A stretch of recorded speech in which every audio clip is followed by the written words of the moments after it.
নমস্কাৰ ৰেডিঅ সমৰ সমূহ দৰ্শকলৈ স্বাগতম আৰম্ভ কৰিবলৈ লৈছো আজিৰ সংবাদ লোহিত ষ্টুডিঅত মই অবনী কুমাৰ চৌধুৰী বিতং বাতৰিৰ পূৰ্বে চাওঁ আহক আজিৰ প্ৰধান বাতৰিসমূহ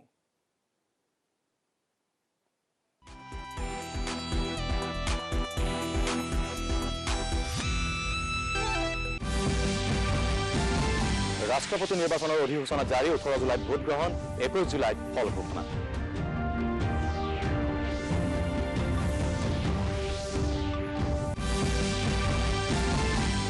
কেন্দ্ৰীয় সশস্ত্ৰ আৰক্ষী বাহিনী আৰু আসাম ৰাইফলছৰ নিযুক্তিত অগ্নিবীৰসকলক অগ্ৰাধিকাৰ দিয়া হ'ব বুলি কেন্দ্ৰীয় গৃহমন্ত্ৰী অমিত শাহৰ ঘোষণা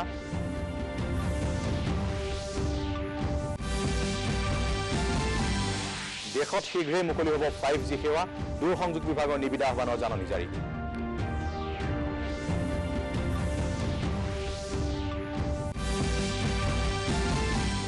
ৰাজ্যত বিদ্যুতৰ উৎপাদন আগন্তুক 4 বছৰত 2000 মেগাৱাটলৈ বৃদ্ধি কৰা হ'ব বুলি ডিফুত মুখ্যমন্ত্ৰী ডক্টৰ হিমন্ত বিশ্ব শৰ্মাৰ ঘোষণা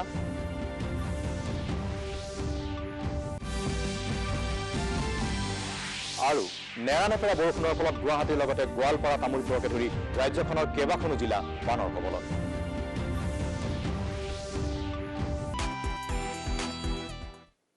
দেশৰ নিৰ্বাচন আয়োগে ৰাষ্ট্ৰপতি নিৰ্বাচনৰ দিন ঘোষণা কৰিছে অহা 18 জুলাইত ৰাষ্ট্ৰপতি নিৰ্বাচনৰ বাবে ভোট গ্ৰহণ অনুষ্ঠিত হ'ব ৰাষ্ট্ৰপতি নিৰ্বাচনৰ বাবে প্ৰতিদ্বন্দ্বিতা আগবঢ়াব বিচৰা প্ৰাৰ্থীসকলে 29 জুনৰ ভিতৰত মনোনয়ন পত্ৰ দাখিল কৰিব লাগিব 21 জুলাইত ভোট গণনা সম্পন্ন হ'ব আৰু একেদিনাই ফল ঘোষণা কৰা হ'ব উল্লেখযোগ্য যে 24 জুলাইত বৰ্তমানৰ ৰাষ্ট্ৰপতি ৰামনাথ কোবিন্দৰ কাৰ্যকাল উকলিব দেশৰ সৰ্বমুঠ 4809 গৰাকী ভোটাৰে ৰাষ্ট্ৰপতি নিৰ্বাচনত অংশগ্ৰহণ কৰিব ইয়াৰে 776 গৰাকী সংসদৰ ভোটাৰ আৰু 4033 গৰাকী বিধানসভাসমূহৰ ভোটাৰ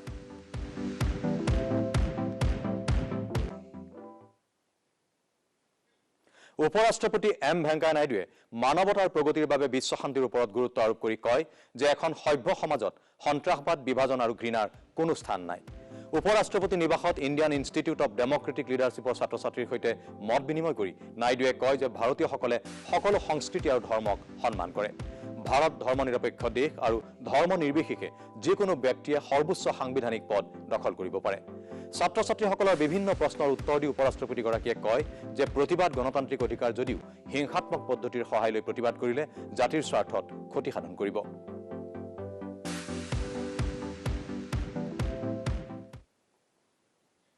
কেন্দ্ৰীয় সশস্ত্ৰ আৰক্ষী বাহিনী আৰু আসাম ৰাইফলছৰ নিযুক্তিৰ ক্ষেত্ৰত অগ্নিবীৰসকলক অগ্ৰাধিকাৰ দিয়া হ'ব বুলি কেন্দ্ৰীয় গৃহ মন্ত্ৰালয়ে সিদ্ধান্ত গ্ৰহণ কৰিছে 4 বছৰ ধৰি অগ্নিপথ আঁচনিখনত সফলতাৰে সেৱা আগবঢ়োৱাৰ পাছত এই নিযুক্তিত অগ্ৰাধিকাৰ দিয়া হ'ব এটা টুইটত কেন্দ্ৰীয় গৃহমন্ত্ৰী অমিত শাহে কয় যে অগ্নিপথ আঁচনিখন প্ৰধানমন্ত্ৰী নৰেন্দ্ৰ মোদীৰ স্বপ্নৰ আঁচনি আছিল অগ্নিবীৰসকলে দেশৰ নিৰাপত্তা সুৰক্ষিত কৰি ৰখাৰ ক্ষেত্ৰত অনবদ্য বৰঙণি আগবঢ়াব পাৰিব বুলি মন্ত্ৰীগৰাকীয়ে টুইটত উল্লেখ কৰে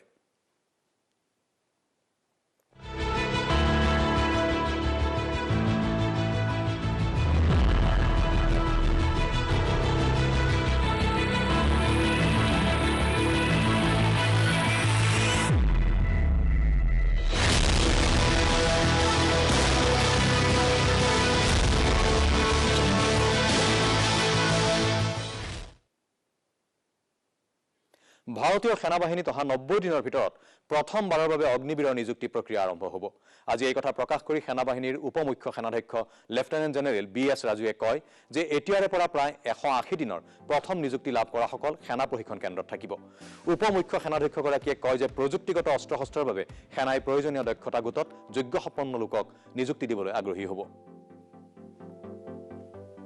इंडियन आर्मी की जो सोल्जर का जो एज प्रोफाइल है वो तकरीबन 32 साल है और ये जो अग्निपथ स्कीम से अगला 7 से 8 साल के अंदर ये जो एज प्रोफाइल है तकरीबन 24 से 26 साल तक लेके आएंगे और इससे जो इंडियन आर्मी की लड़ाई करने की जो क्षमता है वो बढ़ेगा और 7 साल में हमारा मानना है और गवर्नमेंट का भी मानना है कि जो टेक्निकल थ्रेशोल्ड है जो यंगर जनरेशन का वो ज़्यादा रहेगा एनरोल करने के बाद उसको 6 महीने का कारगर ट्रेनिंग होगा अलग अलग सेंटरों में और उसके बाद 3.5 साल वो फौज के अंदर नौकरी करेगा और ये नौकरी जहाँ भी यूनिट है फील्ड में हो सकता है पीस में हो सकता है हाई ऑल्टीट्यूड में हो सकता है या ग्लेशियर में हो सकता है उधर जाके सर्विस करेगा और इस दौरान उसको सर्विस के साथ साथ उसकी असेसमेंट भी होगा उसकी फिजिकल फिटनेस है उसकी जो फायरिंग स्किल्स है उसकी एटीट्यूड एप्टीट्यूड की भी देखा जाएगा और उसके हिसाब से 4 साल के बाद ये सबको रिलीज किया जाएगा और 25% जो हम समझते हैं कि फौज के लिए फिट है उनको हम ले आएंगे, और बाकी जो 75% है उनको एनवायरमेंट के अंदर रिलीज करेंगे। सर्विसेज में एक तरह से ये माना जाता है कि पेंशन एक सिक्योरिटी के तौर पर देखा जाता है, तो आपको नहीं लगता कि यूथ डिस्करेज होंगे? इस चीज को ध्यान में रखकर किस तरह से चीजें प्लान की गई हैं? इस अग्निवीर स्कीम के अंदर पेंशन नहीं होगा, बट आप ये मान के चलो कि 4 साल का एक अनोखा काम करने का मौका दे रहे हैं हम उसको, एक अलग एक्सपोजर दे रहे हैं। एक आदमी को, एक जवान को गांव से, छोटे शहर से उठा के हम उसको पॉलिश करके, उसको स्किल सेट दे के हम वापस वर्कफोर्स के अंदर हम रिलीज कर रहे हैं। इस दौरान उसको शुरू में 30,000 तनख्वाह है, आखिर में 40,000 तनख्वाह होगा। एक सेवा निधि पैकेज भी है जिसके अंदर वो भी कंट्रीब्यूट करता है, गवर्नमेंट कंट्रीब्यूट करता है, और तकरीबन 11.7 लाख रुपए उसको मिल रहा है। सो जैसे निकलता है वो पैसा पूरा ले सकता है, या वो बैंक के अंदर रख के 18.2 लाख बैंक गारंटी अगला 3 साल तक ले सकता है। सो कहने का मतलब है हम उसको एक मौका दे रहे हैं एक अलग जिंदगी शुरू करने के लिए। অগ্নিপথ যোজনাৰ বাবে কেন্দ্ৰীয় চৰকাৰক ধন্যবাদ জনাই ডিডি অসমৰ আগত প্ৰতিক্ৰিয়া ব্যক্ত কৰে ৰাজ্যৰ জনসাধাৰণে।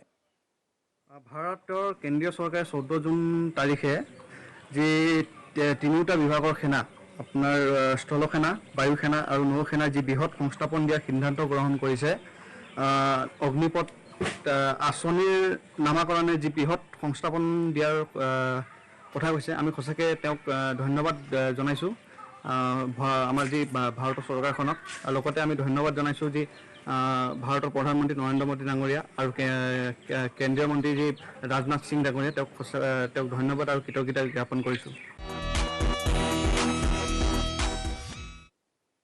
এতিয়া চাওঁ আহক অগ্নিপথ যোজনা সন্দৰ্ভত প্ৰতিৰক্ষা মন্ত্ৰালয়ে প্ৰস্তুত কৰা এটা বিশেষ ভিডিঅ'।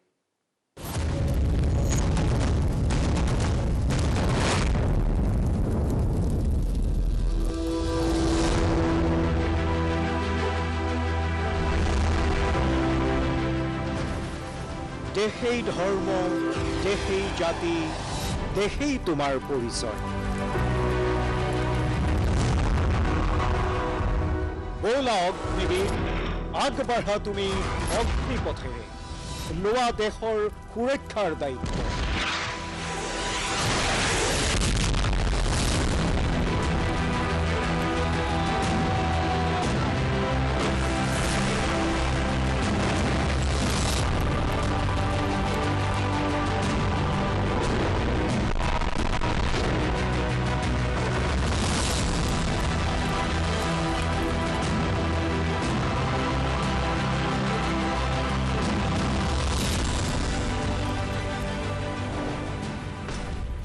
ৰাষ্ট্ৰ সেৱাৰ জৰিয়তে এতিয়া তুমি সাজি লোৱা উজ্জ্বল ভৱিষ্যতৰ বুনিয়াদ।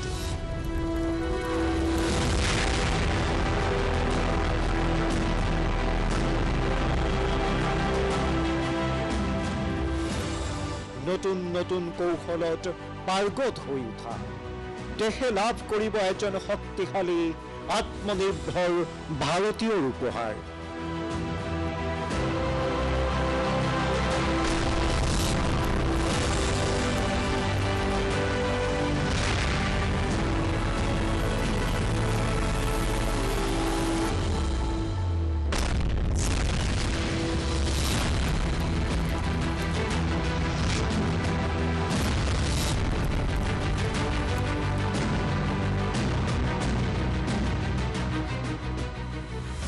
হওক ভাৰতৰ অগ্নিবীৰ, অগ্নিবীৰ হওক।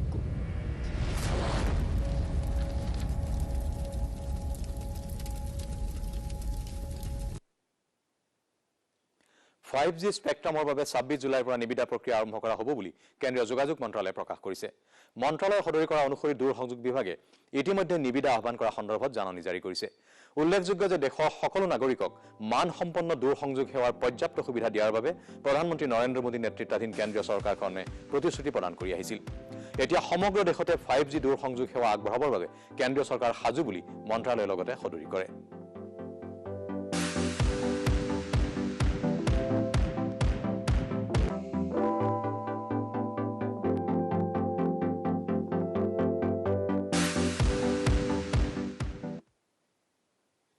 বৈদেশিক পৰিক্ৰমা মন্ত্ৰী ডক্টৰ এছ জয়শংকৰে আজি নতুন দিল্লীৰ মেজৰ ধ্যানচাঁদ নেশ্যনেল ষ্টেডিয়ামত 6টাকৈ স্কোৱাছ কোৰ্ট মুকলি কৰে।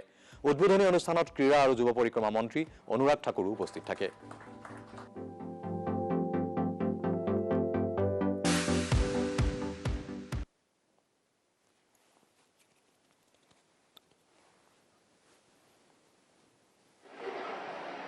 क्योंकि माननीय डॉक्टर एस जयशंकर जी ने ही लगभग 2 वर्ष पहले ये इच्छा प्रकट की थी कि देश में, देश की राजधानी में स्क्वॉश खिलाड़ियों के लिए एक अच्छे स्क्वॉश कोर्ट्स बनकर यहाँ पर तैयार हो। आपदा का समय था, लेकिन उसके बावजूद भी 2 साल से कम समय के अंदर 5 करोड़ रुपए की लागत से 6 कोर्ट की सुविधा वाली अंतर्राष्ट्रीय स्तर की ऐसी स्क्वॉश कोर्ट्स बनाकर आज तैयार हुए हैं, जिनका उद्घाटन माननीय डॉक्टर एस जयशंकर जी ने किया है।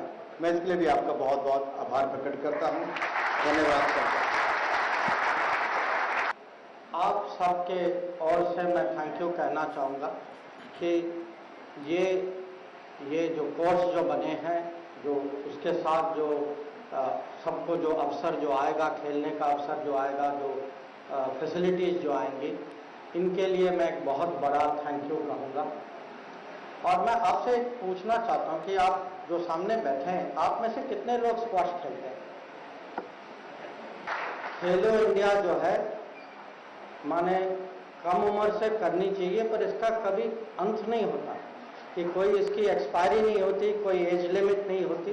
खेलो इंडिया सबके लिए है, फिट इंडिया सबके लिए।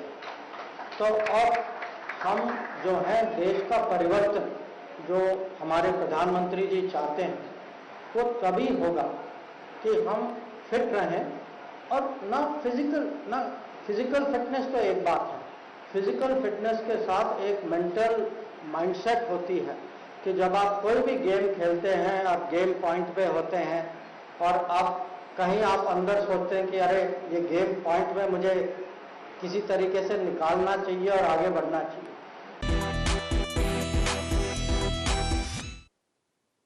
কাৰ্বি আংলং জিলাৰ ডিফুত কালিৰ পৰা দুদিনীয়া কাৰ্যসূচীৰে অনুষ্ঠিত হোৱা বিজেপিৰ কাৰ্যনিৰ্বাহক সভাত আজি কেন্দ্ৰীয় মন্ত্ৰী সৰ্বানন্দ সোণোৱাল আৰু মুখ্যমন্ত্ৰী ডক্টৰ হিমন্ত বিশ্ব শৰ্মাই অংশগ্ৰহণ কৰে। সভাখনত অংশগ্ৰহণ কৰাৰ অন্তত সাংবাদিকৰ সৈতে মত বিনিময় কৰি কেন্দ্ৰীয় মন্ত্ৰী সোণোৱালে কয় যে যোগ বিজ্ঞান হ'ল শৰীৰ, মন আৰু আত্মাক চামিল কৰা, নিজৰ মনটোক বিশুদ্ধ কৰা আৰু স্বাস্থ্য নিৰোগী কৰি ৰখাৰ এটা উত্তম উপায়।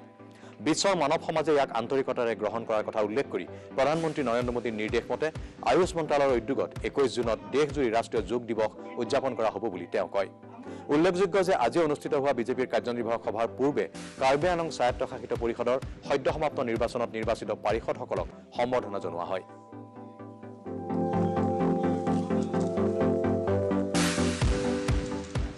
যোগ ফৰ নিৰোগ বুলি কোৱা হয়। যি ব্যক্তি যোগ কৰে সি সদায় নিৰোগী হৈ থাকিব। এই কথাষাৰ যাতে প্ৰতিগৰাকী ব্যক্তিয়ে নিজৰ বাবে, নিজৰ সমাজৰ বাবে আন্তৰিকতাৰে গভীৰ উপলব্ধি গ্ৰহণ কৰে। আৰু সেইবাবে মাননীয় প্ৰধানমন্ত্ৰী ডাঙৰীয়াই 2014 চনত ৰাষ্ট্ৰসংঘত যেতিয়া এই প্ৰস্তাৱটো ৰাখিছিল, তেতিয়া বিশ্বৰ মানৱ সমাজে যোগক আন্তৰিকতাৰে গ্ৰহণ কৰিছে। এতিয়ালৈকে 7 বাৰ হৈ গৈছে আন্তঃৰাষ্ট্ৰীয় যোগ দিৱস।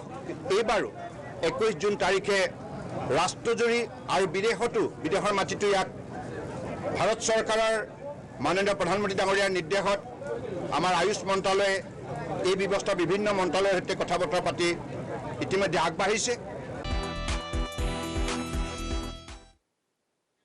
জল জীৱন মিছন আঁচনিখনৰ অধীনত বিশুদ্ধ খোৱাপানী যোগান নিশ্চিত কৰাৰ বাবে প্ৰয়োজন হোৱা বিদ্যুৎ ব্যয়কে ধৰি আনুষংগিক ব্যয় পৰৱৰ্তী 5 বছৰলৈ ৰাজ্য চৰকাৰে বহন কৰিব বুলি ডিফুত অনুষ্ঠিত হোৱা বিজেপিৰ ৰাজ্যিক কাৰ্যনিৰ্বাহক সভাত মুখ্যমন্ত্ৰী ডক্টৰ হিমন্ত বিশ্ব শৰ্মাই ঘোষণা কৰিছে। ৰাজ্যখনৰ প্ৰতিটো পৰিয়ালক বিশুদ্ধ পানী যোগান ধৰাত সহায় কৰিবলৈ 26,000 যুৱকক দায়িত্ব অৰ্পণ কৰা হ'ব বুলিও মুখ্যমন্ত্ৰীগৰাকীয়ে প্ৰকাশ কৰে।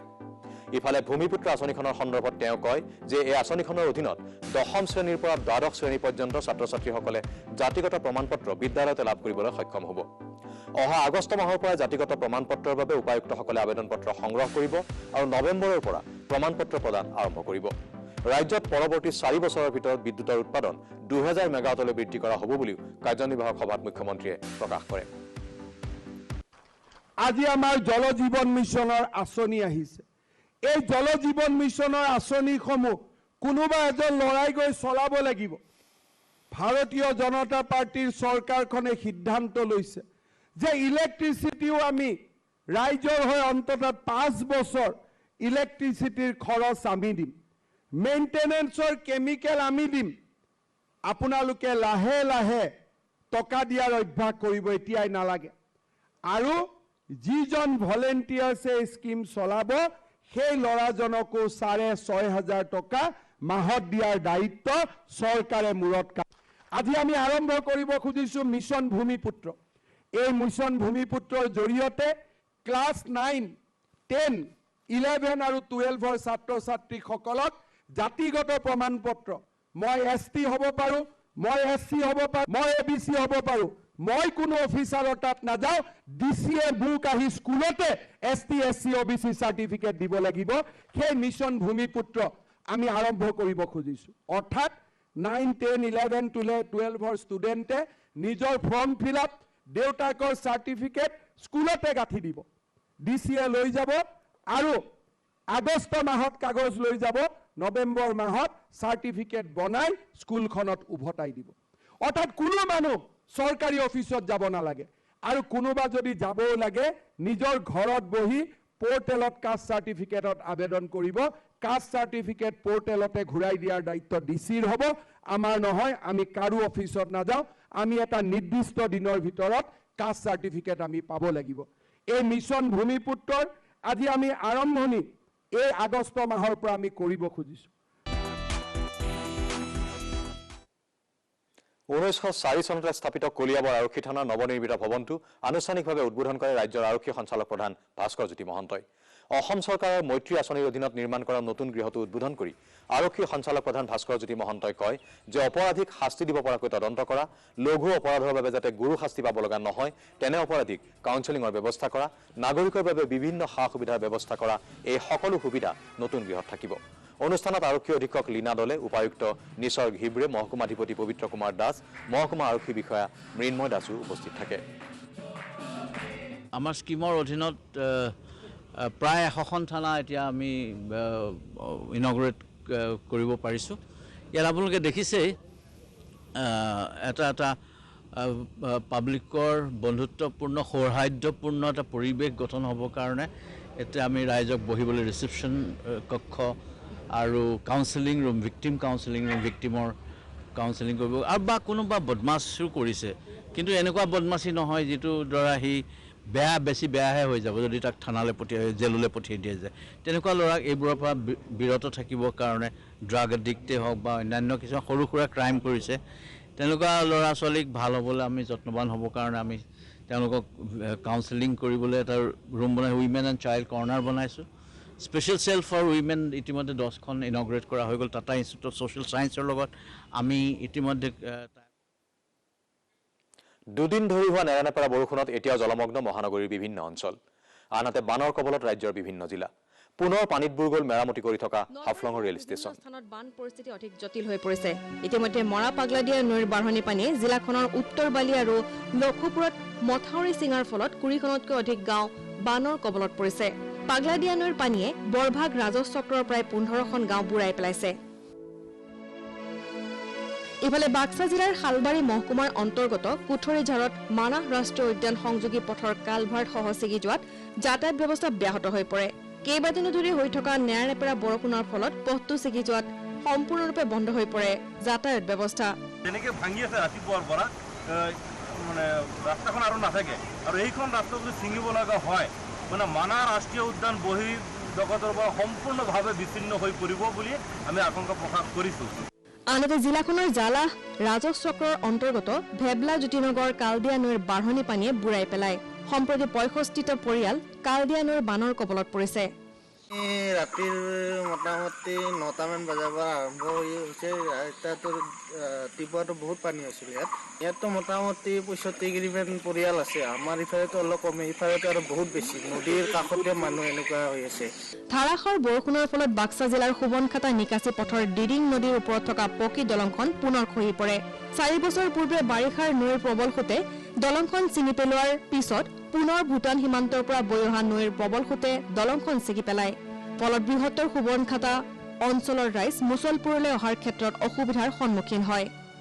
কালি ৰাতিও প্ৰবল বৰষুণৰ ফলত ভাঙিছে এতিয়া তাৰমানে আমাৰ উপায় নহয় হৈছে কি কৰোঁ কি নকৰোঁ সকলোবিলাক গাখীৰৰ পৰা এম্বুলেন্সৰ পৰা সকলোবিলাক ফ্ৰী যাই আছে ইয়াৰ পৰা সকলো ছাত্ৰ ছাত্ৰী পৰ্যন্ত ফ্ৰী যাই আছে মেঘালয়ৰ পৰা নামি অহা ঢলপানীয়ে গোৱালপাৰা জিলাৰ বিস্তীৰ্ণ অঞ্চল বুৰাই পেলাইছে জিলাখনৰ দ্বাৰকা অঞ্চলৰ পুঠিমাৰী জগন্নাথপাৰা প্ৰাইমাৰী কচলতৰপাৰ লগতে বলবলা ধুমেৰঘাট আদি অঞ্চল পানীৰ কবলত পৰিছে গৰু ছাগলী ধান চাউল বহুত নষ্ট হ'ল তাৰমানে অকস্মাত আহি গৈছে বানপানীটো আগতে গম পালেতো সাৱধান কৰিব পাৰিলো হয় এতিয়াতো সাৱধান কৰিব পৰা নাই অকস্মাত আহি গ'ল বানপানীটো আনহাতে তামুলপুৰ জিলাৰ বহুকেইটা পথ বানপানীৰ ফলত জলমগ্ন হৈ পৰে লগতে সত্যনাৰায়ণপুৰ অঞ্চলৰ একমাত্ৰ বিদ্যালয়খনলৈ অহা যোৱা কৰা পথটো পানীত বুৰ যায় ভূটানৰ পৰা বৈ অহা পানীয়ে অঞ্চলটোৰ বাট পথসমূহ খহাই নিয়াত ছাত্ৰ ছাত্ৰীৰ লগতে জনসাধাৰণ ৰাইজে জীয়াতু ভুগিব লগা হৈছে ইফালে প্ৰবল বৃষ্টিপাতে পুনৰবাৰ পথ যোগাযোগ ব্যাহত কৰিছে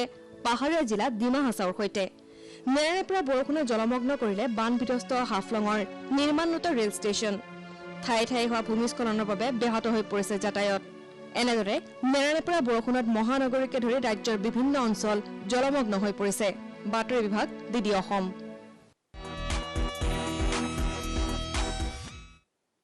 উত্তৰ পূব সীমান্ত ৰেলৱেৰ মহাপ্ৰবন্ধক অঞ্চল গুপ্তাই গুৱাহাটী ৰেলৱে ষ্টেচনত সদ্য ঘোষিত ইনোভেশ্যন পলিচি সম্পৰ্কে এখন সংবাদমেল সম্বোধন কৰে ইনোভেশ্যন পলিচি হৈছে ভাৰতীয় ৰেলৱে ষ্টাৰ্টআপসমূহত বিনিয়োগ কৰাৰ পৰিকল্পনা উত্তৰ পূৰ্বাঞ্চলৰ ষ্টাৰ্টআপসমূহে এই পৰিকল্পনাৰ সুযোগ ল'ব পাৰিব ৰেলৱে 1,50 লাখ টকালৈ বিনিয়োগ কৰিব যদিহে ষ্টাৰ্টআপসমূহে আগবঢ়োৱা প্ৰকল্প নিৰ্বাচিত হয় ডিমা হাছাওত প্ৰাকৃতিক দুৰ্যোগৰ ফলত ক্ষতি হোৱা ৰেল লাইনৰ কামসমূহ অহা 10 জুলাইৰ ভিতৰত সম্পন্ন কৰা হ'ব বুলি মহাপ্ৰবন্ধকগৰাকীয়ে উল্লেখ কৰে और जिस तरह से जैसे इसकी पॉलिसी का एक महत्वपूर्ण अंग ये भी है कि जो टेक्नोलॉजी है अभी जितना बड़ा ऑर्गेनाइजेशन होता है उसको टेक्नोलॉजी आने में काफी समय लग जाता है उसको कैसे फास्ट ग्रोथ हो आदमी कैसे जो उसकी थिंकिंग है या नई चीजें के तरीका जो नई टेक्नोलॉजी को लाना चाहता है जो उसकी सोच है उसको कैसे रेलवे आत्मसात करके उसको इंटरनलाइज करके कैसे सिस्टम को बेहतर कर पाए उसके लिए ये पॉलिसी और एक बार अगर सक्सेसफुल ये जो स्टार्टअप का प्रूफ ऑफ कंसेप्ट और फर्दर एडॉप्शन हो जाता है तो उसको मास स्केल पे या लार्ज स्केल पे उस टेक्नोलॉजी को भारतीय रेल यूज करेगी और जिस तरह से जैसे इसकी पॉलिसी का एक महत्वपूर्ण अंग ये भी है कि 2 से 3 साल जितने साल में उसका एडॉप्शन लार्ज स्केल पे होगा कंटिन्यूस सपोर्ट इंडियन रेलवेज का उसका रहेगा जहां जिस मंडल में इस टेक्नोलॉजी का प्रूफ ऑफ कंसेप्ट हुआ या बाकी जगह जहां मंडलों में इसको আজি বিশ্ব বয়োজ্যেষ্ঠ নিৰ্যাতন সজাগতা দিৱস প্ৰতি বছৰে 15 জুনত পালন কৰা হয় এই দিৱস বৃদ্ধসকলৰ ওপৰত হোৱা নিৰ্যাতন আৰু অৱহেলাৰ বিষয়ে সজাগতা সৃষ্টি কৰাৰ লগতে সাংস্কৃতিক সামাজিক অৰ্থনৈতিক আৰু জনগাঁথনিগত যিসমূহ কাৰকে বয়োজ্যেষ্ঠ নিৰ্যাতনৰ ক্ষেত্ৰত ভূমিকা গ্ৰহণ কৰে তাৰ প্ৰতি সজাগতা বৃদ্ধিৰ বাবে এই দিৱস পালন কৰা হয় 2011 চনৰ ডিচেম্বৰ মাহত ৰাষ্ট্ৰসংঘৰ সাধাৰণ পৰিষদে এই দিৱসক আনুষ্ঠানিক স্বীকৃতি প্ৰদান কৰিছিল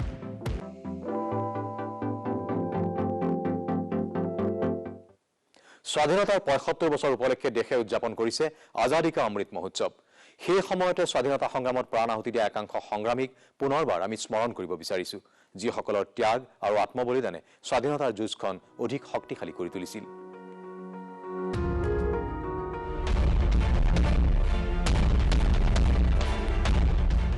ভাৰতৰ গৌৰৱময় স্বাধীনতা সংগ্ৰাম আধুনিক বিশ্বৰ অন্যতম মহান সংগ্ৰাম স্বাধীনতাৰ ৭৫ বৰ্ষ পূৰ্তিত আমি সেই সকল মহান বিপ্লৱীক সোঁৱৰিছো যিসকলৰ ত্যাগ আত্মবলিদানে স্বৰাজ আন্দোলনক প্ৰভাৱিত কৰিছিল আমি মহান স্বাধীনতা সংগ্ৰামী হৰিলাল শাহৰ মৃত্যু বাৰ্ষিকীত শ্ৰদ্ধা জ্ঞাপন কৰিছো 1930 চনৰ মে মাহত হৰিলাল শাহে ধৰ্ষণা লোন সত্যাগ্ৰহত অংশগ্ৰহণ কৰিছিল গান্ধীজীয়ে ধৰ্ষণাত লোন সত্যাগ্ৰহত অংশ লোৱাৰ সিদ্ধান্ত লয় তেওঁ ভাইছৰয় ইৰুনলৈ তেওঁৰ পৰিকল্পনাৰ বিষয়ে লিখিছিল 1930 চনৰ 4 মেত সত্যাগ্ৰহত যাতে অংশ ল'ব নোৱাৰে তাৰ বাবে গান্ধীক পুনৰ ওচৰত আটক কৰি ৰখা হৈছিল গান্ধীজীৰ পৰিকল্পনা অনুসৰি ধৰ্ষণা সত্যাগ্ৰহ সম্পন্ন কৰা হৈছিল কস্তুৰবা গান্ধীৰ সহায়ত আব্বাছ তৈয়বজীয়ে নেতৃত্ব দিয়ে এই সমদলৰ ধৰ্ষণা পোৱাৰ পূৰ্বে দুয়োকে গ্ৰেপ্তাৰ কৰি 3 মাহৰ কাৰাদণ্ড বিহা হয় গ্ৰেপ্তাৰৰ পিছতে হৰিলাল শাহকে ধৰি সত্যাগ্ৰহীসকলে সৰোজিনী নাইডুৰ নেতৃত্বত সত্যাগ্ৰহ আৰু ৰেলী অব্যাহত ৰাখিছিল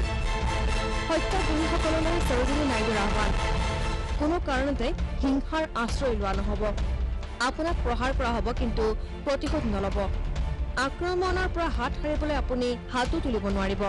আশা কৰা মতে অস্ত্ৰধাৰী সৈন্যই সত্যাগ্ৰহীসকলক ষ্টীলৰ লাঠিৰে প্ৰহাৰ কৰে। 1930 চনৰ 22 মেৰ ঘটনাটোত হৰিলাল চাহকে ধৰি বহু সত্যাগ্ৰহী আহত হৈছিল। পিছলৈ হৰিলালৰ আঘাতৰ বাবে 1930 চনৰ 15 জুনত মৃত্যু হয়। দেশৰ স্বাধীনতাৰ বাবে প্ৰাণ ত্যাগ কৰা এই সাহসী পুত্ৰলৈ আমাৰ প্ৰণাম। আজি আমি গান্ধীবাদী স্বাধীনতা সংগ্ৰামী কুশল কোঁৱৰকো মনত পেলাইছো। 1942 চনৰ 10 অক্টোবৰ শীতৰ ৰাতিপুৱাৰ ঘন কুঁৱলীৰ মাজত লুকাই থকা একাংশ লোকে অসমৰ গোলাঘাট জিলাৰ সৰুপথাৰৰ সমীপত ৰেলপথৰ কিছুমান স্লিপাৰ আঁতৰাই পেলায়। ফলত পাৰ হৈ যোৱা সামৰিক ৰেলখন দুৰ্ঘটনাগ্ৰস্ত হয় আৰু বহু ব্ৰিটিছ আৰু আমেৰিকান সৈন্যৰ মৃত্যু হয়। কুশল কোঁৱৰক এই ৰেল দুৰ্ঘটনাৰ ষড়যন্ত্ৰৰ মূল অভিযুক্ত হিচাপে বিবেচনা কৰি ব্ৰিটিছ আৰক্ষীয়ে তেওঁক গ্ৰেপ্তাৰ কৰে।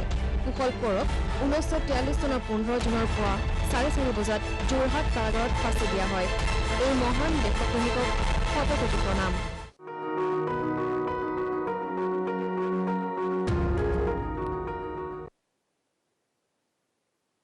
ৰাষ্ট্ৰীয় আয়ুষ অভিযান অসম আৰু দক্ষিণ শালমৰা মানকাছৰ জিলা প্ৰশাসনৰ উদ্যোগত তথা IYNSৰ সহযোগত আজি মানকাছৰ সমূহীয়া স্বাস্থ্য কেন্দ্ৰৰ সভাকক্ষত জিলাভিত্তিক যোগাসন প্ৰতিযোগিতা অনুষ্ঠিত হয়।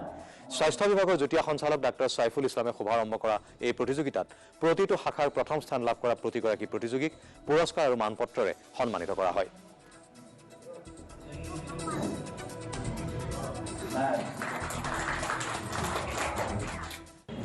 শক্তি আছে এটা হল হার্ট পাওয়ার আর পাওয়ার আছে ইয়োগাটো আমি ভারতবর্ষ আমার ভারতে সব পাওয়ার হিসাবে এক্সিবিট কৰিবলৈ গোটেই ৰাজ্য গোটেই পৃথিৱীৰ সৈতে এইটো এক্সিবিট কৰিবলৈ সাকসেসফুল হৈছে। এইটো কাৰণে আমি আজিকালি উপস্থিত আছো। আমাৰ আজিকালি যিগৰাকী কৰি আছে যিসকলে আজি পাৰ্টিচিপেট কৰিছে তেওঁলোকে ধন্যবাদ জনাইছোঁ। ইপিনে বঙাইগাঁও চহৰৰ চিলাৰা ইণ্ডোৰ ষ্টেডিয়ামত চিলাৰা যোগ কেন্দ্ৰত দৈনিক যোগ চৰ্চা কৰাৰ লগতে প্ৰশিক্ষক বৰ্ণালী দেৱীয়ে চহৰখনৰ প্ৰায় 25 গৰাকী মহিলাক যোগ অভ্যাসৰ প্ৰশিক্ষণ দি আহিছে। যোগাভ্যাসৰ প্ৰতি বৰ্তমান পুৰুষৰ লগতে মহিলা আৰু শিশুসকলো আগ্ৰহী হৈ পৰিছে। যোগ অভ্যাসৰ দ্বাৰা যাতে নিজৰ শৰীৰ সুস্থভাৱে তথা নিৰোগী কৰি ৰাখিব পাৰে তাৰ প্ৰচেষ্টা অব্যাহত ৰাখিছে প্ৰশিক্ষকগৰাকীয়ে।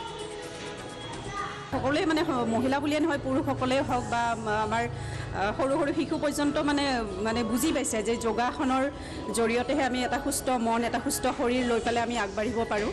গতিকে ইয়াৰ গুৰুত্ব যথেষ্ট বেছি আৰু মানে যোগাৰ গুৰুত্বটো আৰু সেই হিচাপে মানে সকলোৱে মানে আগ্ৰহী হৈছে আগবাঢ়ি আহিছে।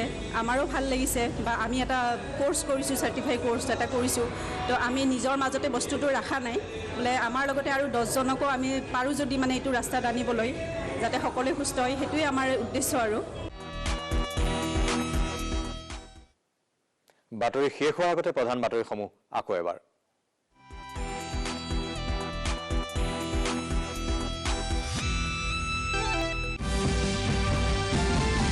ৰাষ্ট্ৰপতি নিৰ্বাচনৰ অধিসূচনা জাৰি 18 জুলাইত ভোট গ্ৰহণ 21 জুলাইত ফল ঘোষণা।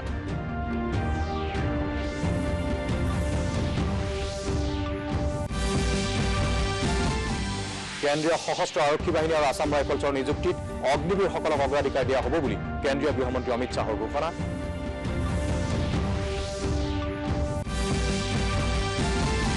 দেশত শীঘ্ৰেই মুকলি হ'ব 5G সেৱা, দূৰসংযোগ বিভাগৰ নিবিদা আহ্বানৰ জাননী জাৰি।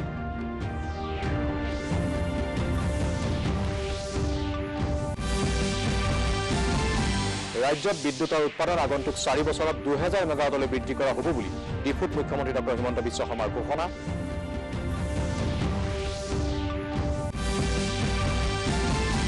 আৰু নেৰানেপেৰা বৰষুণৰ ফলত গুৱাহাটীৰ লগতে গোৱালপাৰা তামোলপুৰকে ধৰি ৰাজ্যখনৰ কেইবাখনো জিলা বানৰ কবলত। সংবাদ লোহিত আজিলৈ ইমানেই। কাইলৈ পুনৰ লগ পাম নিশা 8:30 নমস্কাৰ।